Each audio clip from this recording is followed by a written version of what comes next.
El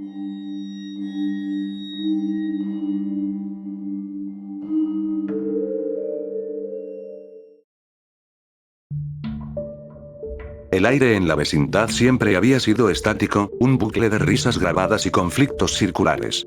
Pero un martes, a las 3 de la tarde, el tiempo se detuvo de una forma literal. El chavo estaba a punto de recibir un coscorrón de don Ramón, pero el puño del hombre se quedó suspendido en el aire, vibrando como una cuerda de violín a punto de romperse. El chavo, que siempre había sido un niño bruto para algunos, fue el único que no se congeló. Miró a su alrededor. El patio principal se estaba estirando. Las paredes de la casa de doña Florinda comenzaron a multiplicarse hacia arriba, perdiéndose en un cielo que ya no era azul, sino de un color sepia, similar al papel viejo.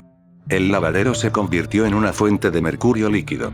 El chavo intentó salir corriendo hacia la calle, pero al cruzar el portón, no encontró la banqueta. En su lugar, había otro patio idéntico, y luego otro, y otro más. Chilindrina. Kiko. Gritó el chavo, pero su voz no produjo eco. El sonido simplemente moría a unos centímetros de su boca. De pronto, escuchó un crujido de madera. Su barril, su único refugio, empezó a crecer hasta alcanzar el tamaño de una habitación.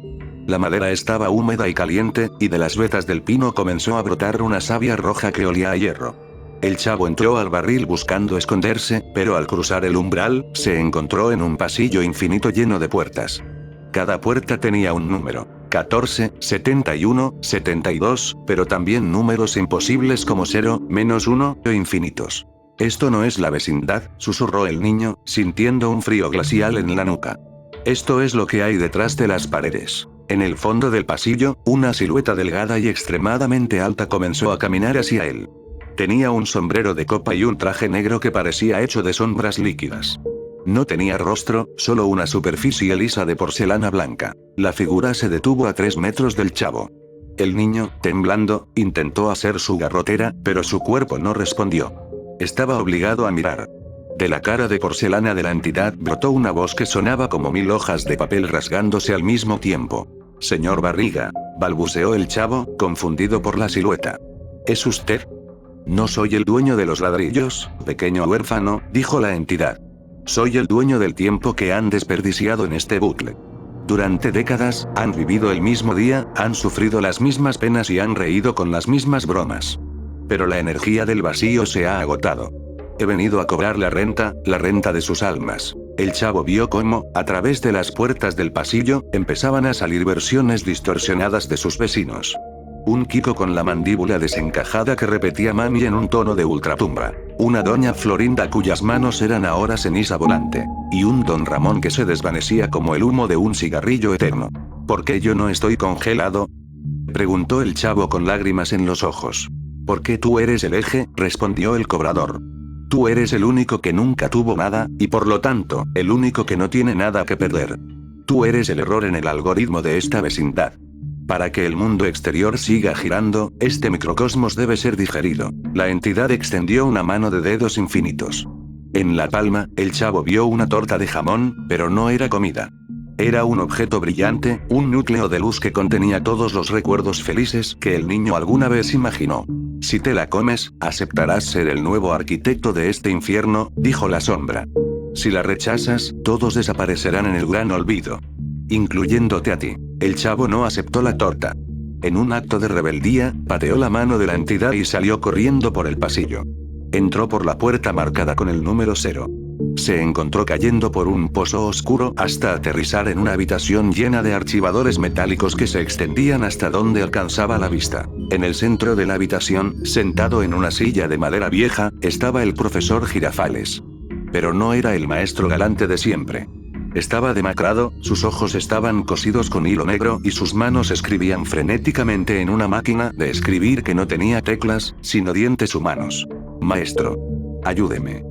Gritó el chavo. El profesor dejó de escribir y giró la cabeza 180 grados con un crujido seco. No hay lección hoy, chavito. Estoy redactando el final. El libreto se acabó. ¿Sabes qué pasa cuando el autor deja de escribir? Los personajes mueren, pero no mueren bien.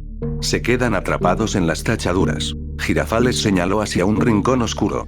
Allí, amontonados como basura, estaban todos los personajes que alguna vez habían pasado por la vecindad. Godínez, la Popis, ñoño, pero todos estaban incompletos. A ñoño le faltaba el color. La Popis era solo una voz sin cuerpo que llamaba a su muñeca Serafina. El cobrador de existencias quiere que tú tomes la pluma, susurró el profesor. Él es el vacío que se alimenta de la repetición. Si te quedas aquí, serás el combustible de una eternidad de nada. Tienes que ir al patio central de la verdad, debajo del tercer escalón. Allí está la salida. De pronto, la máquina de escribir comenzó a escupir sangre. El profesor Girafales se deshizo en un charco de tinta negra mientras gritaba. Tisa. Tisa y ceniza. Corre, chavo, que la goma de borrar ya viene por ti. El chavo salió de la oficina del profesor y se encontró de nuevo en el patio, pero ahora estaba bajo el agua. No era agua normal, sino un líquido espeso, salado y tibio. Eran las lágrimas acumuladas de todos los huérfanos del mundo. Flotando en el líquido, vio la gorra de Don Ramón y el moño de la Chilindrina. Chavo. Ayúdame. Escuchó una voz ahogada. Era la Chilindrina. Estaba atrapada en una red hecha de las cintas de sus propios zapatos. El chavo nadó hacia ella, pero al tocarla, sintió que la niña no era de carne, sino de cera derretida. Sus facciones se borraban con el contacto del agua. Chavo, el cobrador nos está borrando, dijo ella, con una voz que ya no era de niña, sino de una anciana cansada. Él dice que somos un chiste que ya no da risa. Que el mundo se olvidó de nosotros y por eso estamos perdiendo nuestra forma. Yo no me olvido. Gritó el chavo, apretando los puños. Yo siempre me acuerdo de cuando jugamos a las escondidas. Al decir esas palabras, el agua empezó a brillar.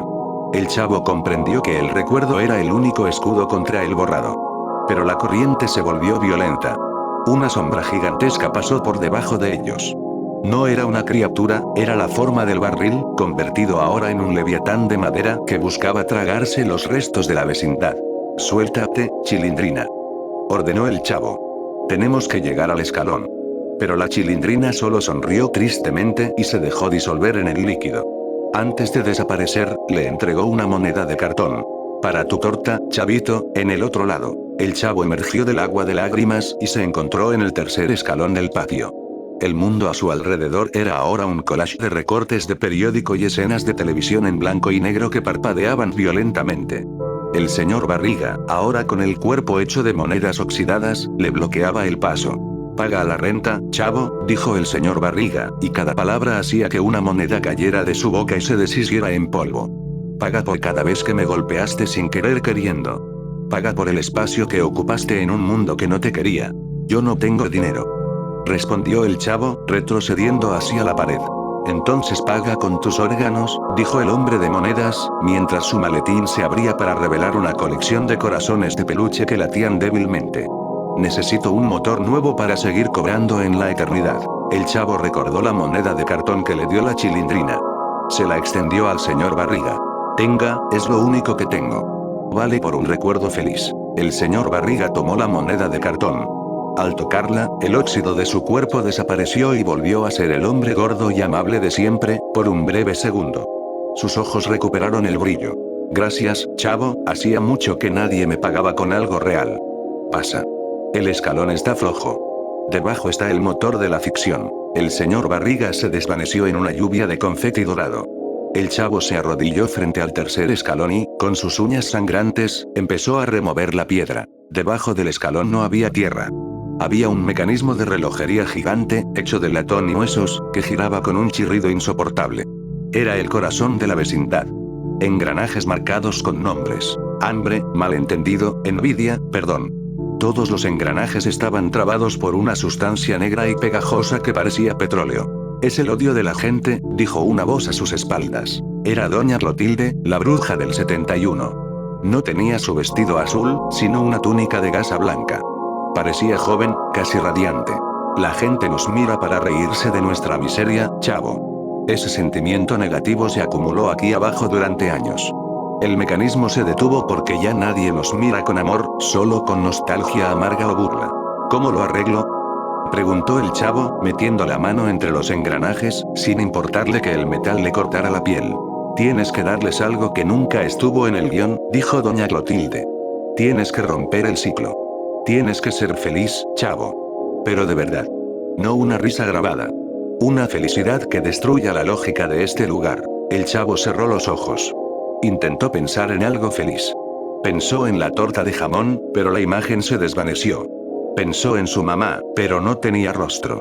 Entonces, pensó en el momento en que don Ramón, a pesar de sus deudas y su mal humor, le regaló su propio desayuno un domingo por la mañana sin que nadie lo viera.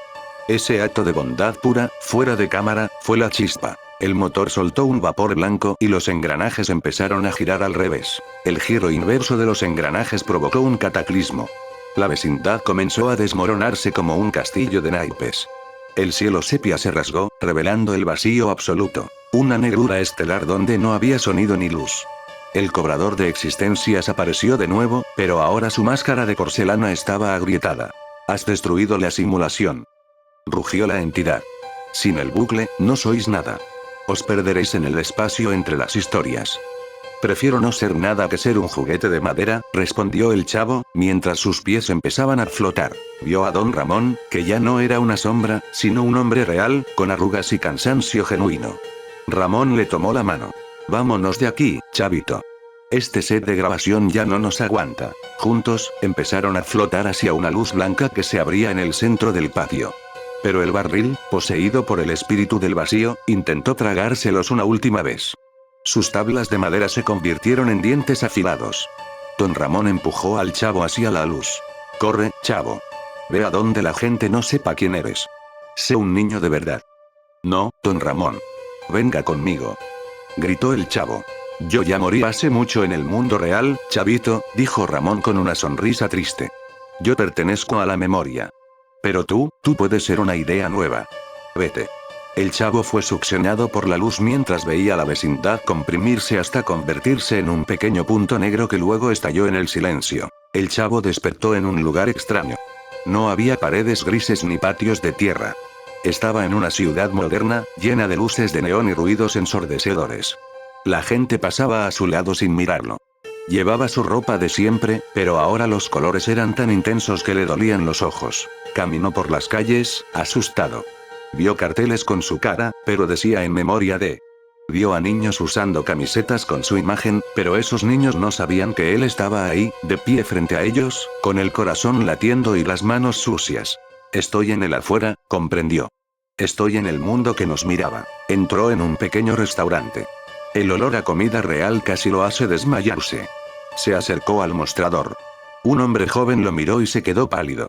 ¿Tú eres un cosplayer?, preguntó el joven. Te ves igualito. Hasta hueles a madera vieja. El chavo no sabía que era un cosplayer. Solo señaló una torta de jamón que estaba en la vitrina. El joven, con las manos temblorosas, se la entregó gratis. Tómala. Mi abuelo me hacía ver tu programa todas las tardes. Me traes buenos recuerdos. Al darle el primer mordisco a la torta, el chavo sintió algo que nunca había sentido en la vecindad. Sabor. No era el sabor de la imaginación, era sal, era pan crujiente, era vida. Pero al tragar, vio que su mano empezaba a volverse transparente. El chavo se dio cuenta de que no podía existir en el mundo real. Era una criatura de ficción, un pensamiento colectivo. Entre más gente lo reconocía, más rápido se disolvía su cuerpo físico para convertirse en energía de nostalgia. Si me quedo aquí, seré solo un fantasma en la memoria de los demás, pensó. Tengo que encontrar un lugar donde nadie me conozca para poder ser real. Corrió hacia los suburbios, hacia los lugares donde no había televisiones ni internet. Llegó a un campo abierto, bajo un cielo estrellado de verdad. Allí, su cuerpo dejó de transparentarse. Se sentó bajo un árbol de mangos. De las sombras del árbol salió una niña. No era la Chilindrina ni la Popis. Era una niña real, con el cabello desordenado y un vestido sencillo. ¿Quién eres?, preguntó ella. Tienes una ropa muy rara. Me llamo, no sé cómo me llamo, dijo el chavo. Todos me dicen de una forma, pero ese no es mi nombre. Yo me llamo Lucía, dijo la niña. ¿Quieres jugar?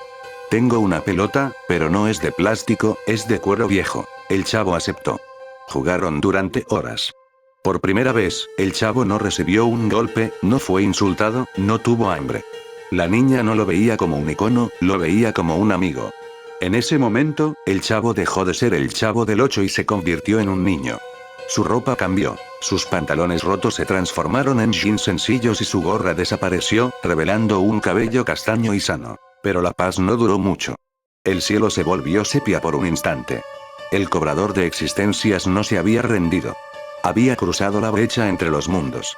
Apareció en medio del campo, una torre de oscuridad que apagaba las estrellas. Has robado una vida que no te pertenece, dijo la entidad. El equilibrio exige que regreses al vacío. La niña morirá si intentas quedarte. Su realidad no puede soportar tu peso narrativo. Lucía se quedó congelada, igual que los vecinos en la vecindad inicial. El cobrador extendió sus dedos hacia el corazón de la niña. Déjala. Gritó el niño. Llévame a mí, pero déjala a ella. No puedo llevarte sin un recipiente, dijo el cobrador.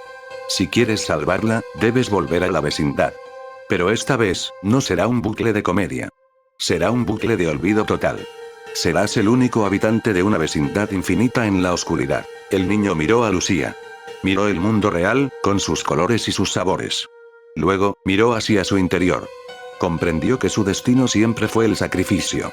Él nació de la necesidad de la gente de reírse de la tragedia, y su muerte debía ser el acto final que liberara a todos. Acepto, dijo el niño. Pero con una condición. Borra mi imagen de este mundo. Que nadie vuelva a reírse de un niño con hambre. Que el programa desaparezca de todas las memorias. El cobrador vaciló. Eso significaba la muerte de la entidad también, pues él vivía de la energía de esa ficción. Pero el trato estaba hecho. Un pulso de energía blanca recorrió el planeta. En las casas, los televisores se apagaron. En los archivos, las cintas de video se convirtieron en polvo. En las mentes de millones de personas, el recuerdo de un niño en un barril se desvaneció como un sueño al despertar. Lucía parpadeó. Estaba sola en el campo. No recordaba con quién estaba jugando. Miró al suelo y vio una moneda de cartón, pero la tiró pensando que era basura. El niño se encontró de nuevo en el patio de la vecindad. Pero no había nadie. No había muebles, no había puertas, no había sol. Solo el barril, en el centro de un patio de concreto que flotaba en la nada absoluta. El cobrador de existencias se había convertido en una estatua de sal antes de desmoronarse. El niño se metió en su barril. Estaba oscuro y hacía frío. Pero ya no tenía hambre. Se sentía ligero, como si fuera hecho de aire. Al menos ellos son libres, susurró. Cerró los ojos y esperó a que la última partícula de su ser se disolviera en el olvido. Pero entonces, escuchó un sonido. Un rebote. Boing. Boing. Boing. Abrió los ojos. Frente al barril, había una pelota de colores. Y detrás de la pelota, una figura pequeña y borrosa. Chavo. ¿Estás ahí? Era la voz de ñoño, pero sonaba clara, sin la distorsión del guión. ¿Ñoño? Preguntó el chavo, saliendo del barril. Poco a poco, otras figuras empezaron a aparecer. Pero no eran los personajes. Eran las esencias de las personas que los interpretaron, o quizás las almas de niños reales que se identificaron con ellos. La vecindad ya no era una prisión, era un refugio para los olvidados. En el cielo negro, empezaron a aparecer estrellas nuevas. Cada estrella era un niño que había encontrado paz gracias a su sacrificio. El chavo sonrió. No era una risa grabada. Era una sonrisa de verdad. Se sentó en el suelo, tomó la pelota y, por primera vez en la eternidad, simplemente jugó. La vecindad ya no existía en el mundo de los vivos, pero en el vacío, se había convertido en un paraíso donde el jamón nunca se acababa y los coscorrones eran solo un recuerdo lejano de una historia que ya nadie contaba.